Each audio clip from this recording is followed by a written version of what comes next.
ఇబ్బంది పడుతున్నారని మన కడియం శ్రీ గారు ఎమ్మెల్యే గారు ప్రభుత్వం దృష్టికి తీసుకెళ్లారు.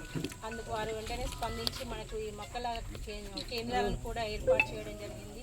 మన నియోజకవర్గంలో మొక్కలు పండించే రైతులు కూడా ఈ ధాన్యాన్ని మొక్కలను మరి ఈ ధాన్యాన్ని కూడా కొనుగోలు కేంద్రాలకు తీసుకువచ్చి ఈ కేంద్రాన్ని ఉపయోగించుకోవాలని కోరుతున్నాను. మహిళలకు ఈ ఐకేపీ సెంటర్లో అప్పగించారు.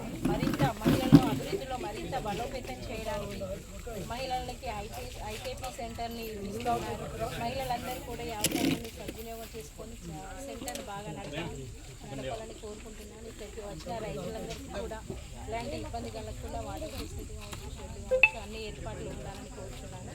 స్వయం సహాయక సంఘాలకు వడ్డీ లేని రుణాలను అందిస్తూ మహిళలను ఆర్థికంగా సామాజికంగా మరింత ఎదగడానికి ప్రోత్సహిస్తున్న మన రేవంత్ రెడ్డి గారికి ప్రత్యేక ధన్యవాదాలు తెలుపుకుంటున్నాను. అలాగే మన గణపూర్ నియోజకవర్గంలో ప్రతి గ్రామంలో కూడా అభివృద్ధి దిశగా తీసుకెళ్తున్న మన కడియం